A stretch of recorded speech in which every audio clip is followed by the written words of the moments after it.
Sir, Lok Sabha ఎన్నికల్లో తెలంగాణ రాష్ట్ర విషయానికి వస్తే బీజేపీకి 8 సీట్లు, కాంగ్రెస్ పార్టీకి 8 సీట్లు వచ్చాయి. మరి భరాసా కనీసం ఖాతా కూడా ఓపెన్ చేయని పరిస్థితి. సో దీనిపై మీరేమంటారు? జై స్వరాజ్ వరల్డ్ టీవీకి స్వాగతము. 18వ లోక్సభ ఎన్నికల ఫలితాలు వెలువడినాయి. దేశవ్యాప్తంగా ఆశ్చర్యకరమైనటువంటి ఫలితాలు వచ్చాయి.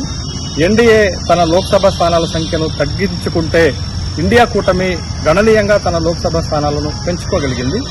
తెలంగాణ రాష్ట్రానికి విషయానికి వస్తే తెలంగాణ రాష్ట్రంలో ఉన్నటువంటి 17 లోక్సభ స్థానాల్లో అధికార కాంగ్రెస్ పార్టీ, రాష్ట్రంలో అధికారంలో ఉన్నటువంటి కాంగ్రెస్ పార్టీ 8 లోక్సభ స్థానాల్లో విజయం సాధించింది.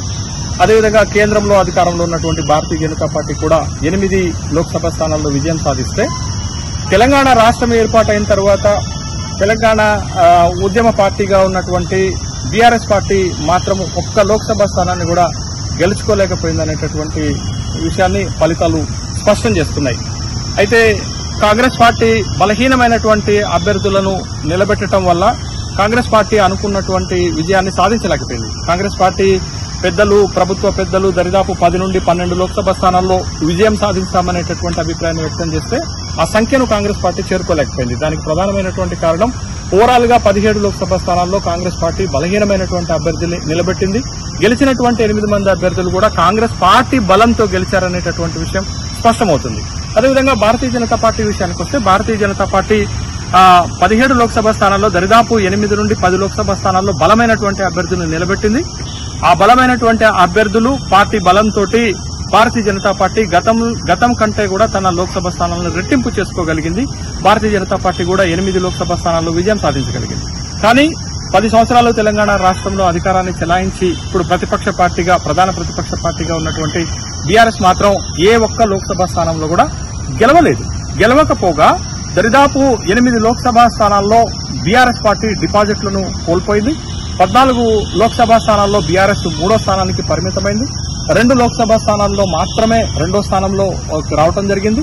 అదేవిధంగా హైదరాబాద్ లాంటి లోక్సభ స్థానంలోనైతే బీఆర్ఎస్ పార్టీ 4వ స్థానానికి నెట్టివేయబడినటువంటి దయనీయమైనటువంటి పరిస్థితికి వెళ్లింది. అయితే ఇక్కడ మనం గమనించాల్సినటువంటి విషయం ఏంటంటే, ఈ లోక్సభ ఎన్నికల్లో కాంగ్రెస్ పార్టీ గత శాసనసభ ఎన్నికల్లో 39% ఓట్లు సాధిస్తే ఇప్పుడు 40% ఓట్లు సాధించింది. అంటే కాంగ్రెస్ పార్టీ 1% ఓట్లను పెంచుకోగలిగింది అనేటటువంటి విషయాన్ని మనం గమనించాలి. కానీ భారతీయ జనతా పార్టీ గణనీయంగా తన ఓటు బ్యాంకుని పెంచుకోవటం వల్లనే గతంలో గెలిచినటువంటి 4 లోక్సభ స్థానాలకు ఇంకొక 4 లోక్సభ స్థానాలను యాడ్ చేసుకుని 8 లోక్సభ స్థానాలను గెలిచింది అనేటటువంటి విషయాన్ని మనం గమనించాలి. భారతీయ జనతా పార్టీ యొక్క ఓటు బ్యాంకు 2023 శాసనసభ ఎన్నికల్లో 14% ఓటు బ్యాంకు ఉంటే ఇప్పుడు ఆ ఓటు బ్యాంకుని దరిదాపు 35% పెంచుకుంది. అంటే భారతీయ జనతా పార్టీ 21% ఓటు బ్యాంకుని అదనంగా పొందడం వల్ల 8 లోక్సభ స్థానాలను గెలవగలిగింది.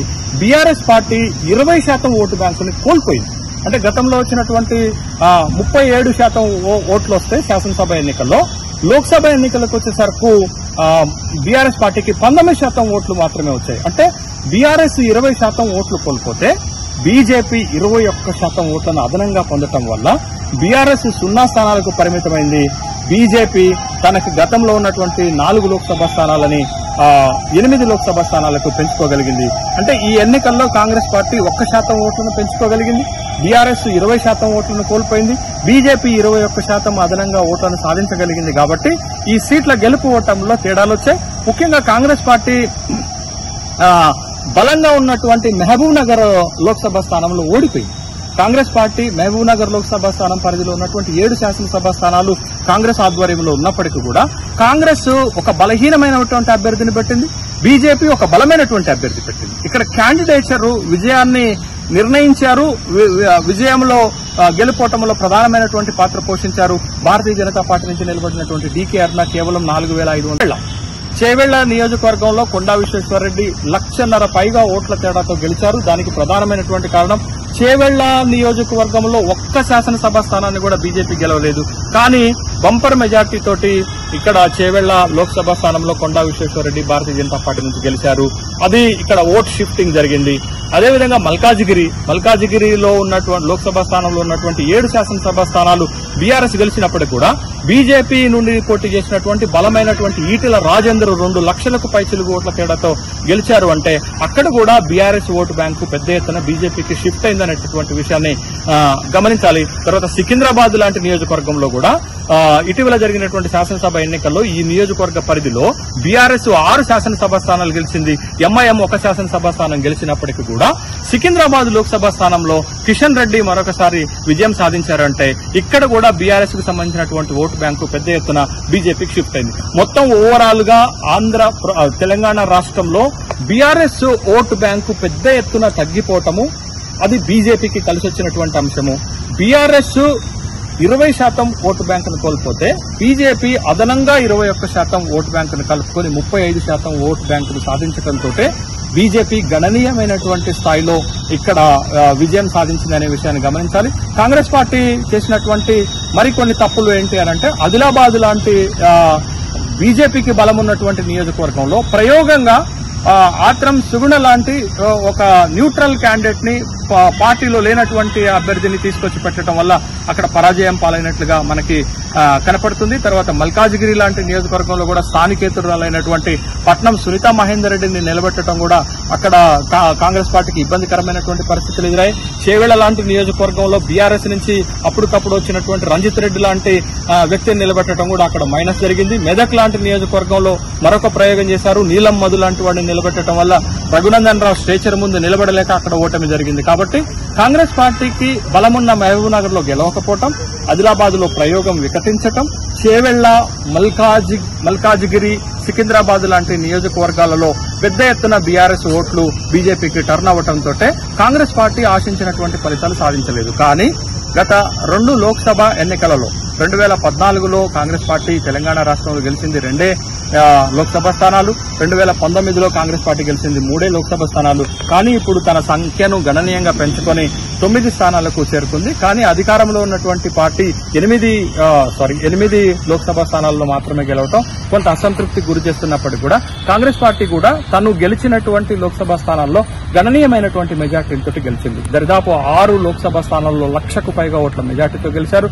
తర్వాత పట్టున్నటువంటి దక్షిణ తెలంగాణలో ఉన్నటువంటి 2 కీలకమైనటువంటి లోక్సభ స్థానాల్లో ముఖ్యంగా నల్గొండలో 5.5 లక్షలు, ఖమ్మంలో 4.5 లక్షల ఓట్ల తేడాతోటి ఆ పార్టీ అభ్యర్థులు గెలవటం, ఆ పార్టీకి పెద్ద ఎత్తున ఓట్లు రావటం, అదేవిధంగా కంటోన్మెంట్ కు జరిగినటువంటి శాసనసభ ఉప ఎన్నికల్లో కూడా కాంగ్రెస్ పార్టీ గెలవటం, కాంగ్రెస్ పార్టీ శాసనసభలో తన బలాన్ని దరిదాపు ఒక 70కి పెంచుకునేటటువంటి క్రమంలో భవిష్యత్తులో కాంగ్రెస్ పార్టీ మరింత బలంగా మారేటటువంటి అవకాశాలే కనపడుతున్నటువంటి నేపథ్యంలో కీలకమైనటువంటి రాజకీయ పరిణామాలు తెలంగాణలో వస్తాయా అనేటటువంటి ఒక చర్చ జరుగుతుంది.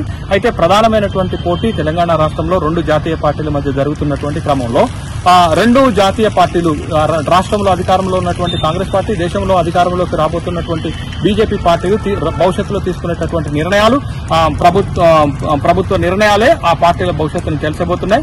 అయితే బీఆర్ఎస్ ని కూడా తక్కువగా అంచనా వేయడానికి వీలులేదు.